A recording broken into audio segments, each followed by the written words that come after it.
here. Hey, I like those red lips. thank you. All right. Well, welcome to Hood Court. I am Thank Judge you. Tip. Thank you for appearing as our expert witness tonight.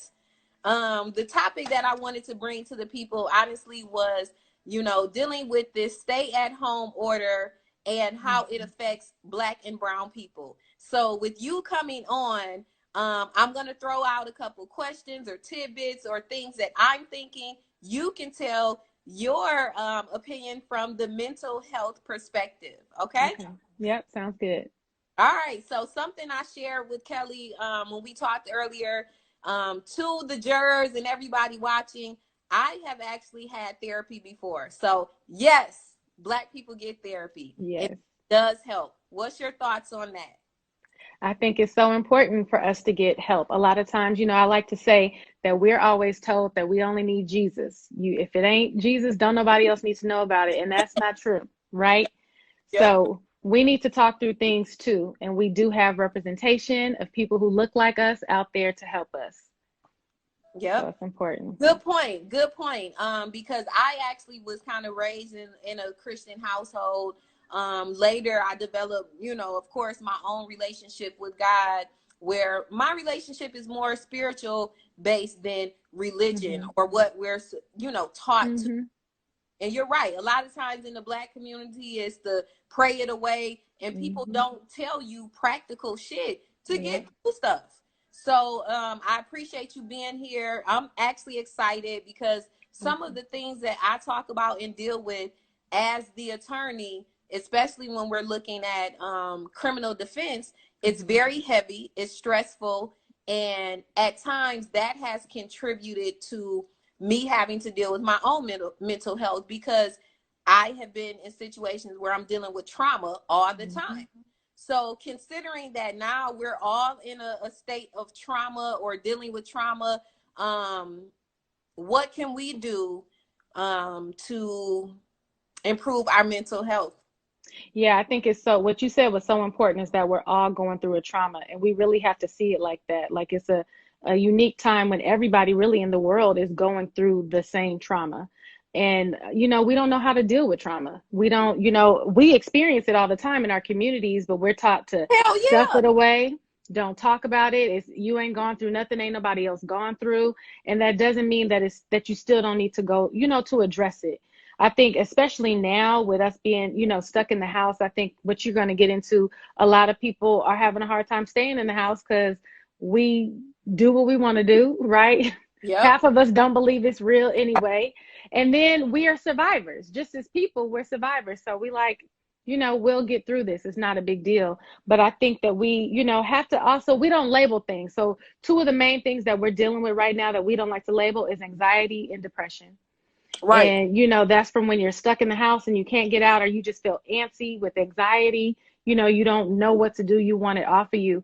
And two things I really want to say to Mhm. Hood Court that I know we Yeah. do as our go-to is, during this time you're gonna want to drink and smoke more, but especially with alcohol, it's gonna raise your anxiety.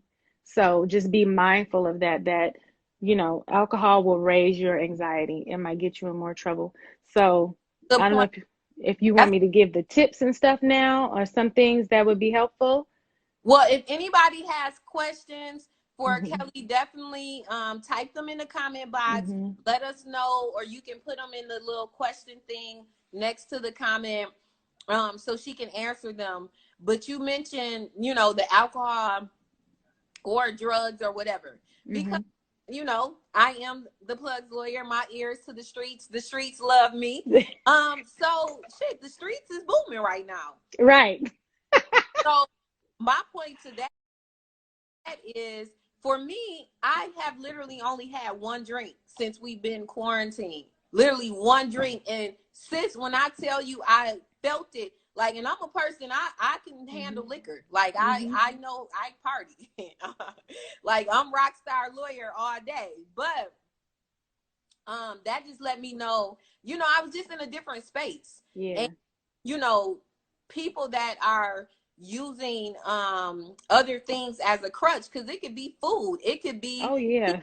It could be Mm-hmm. what the fuck ever. Like, I have been noticing that I have been denying my body and myself of the things that I even do to try to escape right now, because I want to fully just embrace and surrender to what's going on. Yes. You know what I'm saying?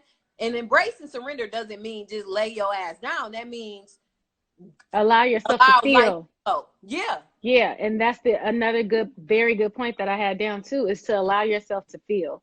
Like, if we go through this trying to just not feel it and not share with each other and have these conversations about what we're feeling, it's gonna make it worse. Right.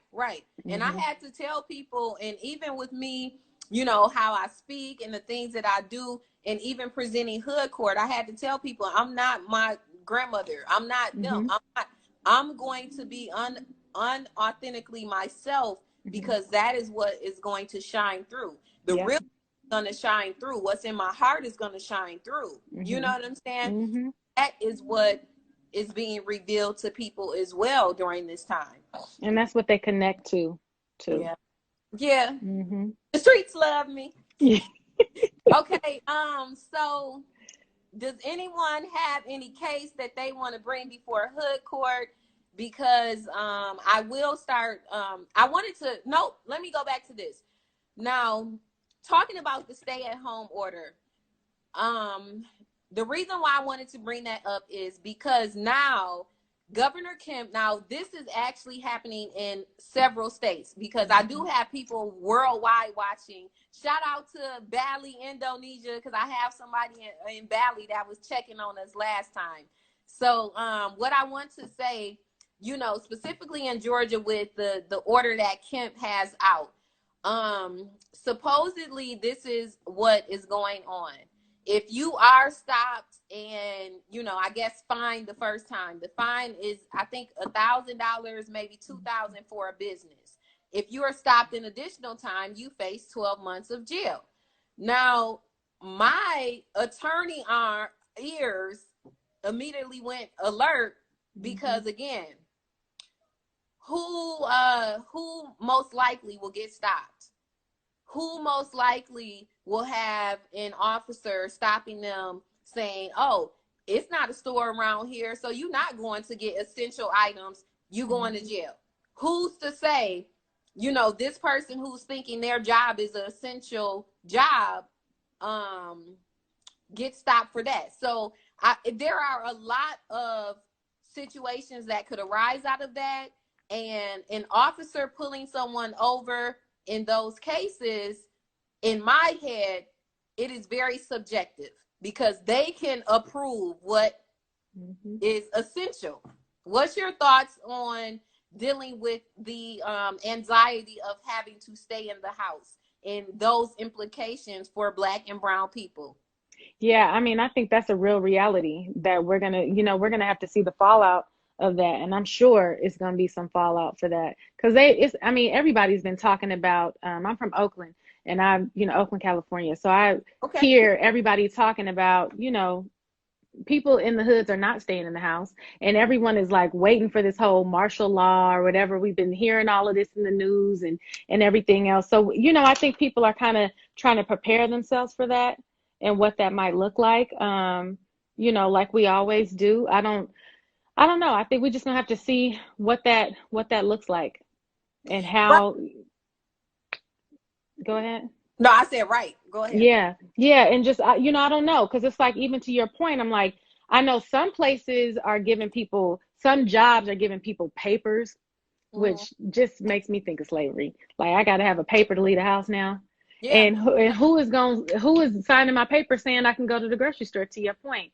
So, I think it's just going to be a lot of gray areas. And, Civil law is definitely prepared. The views of Hood Court are strictly Tiffany M. Simmons, the plug lawyer. They are not the views of Simmons Law. So I'm going to just tell you niggas that right now.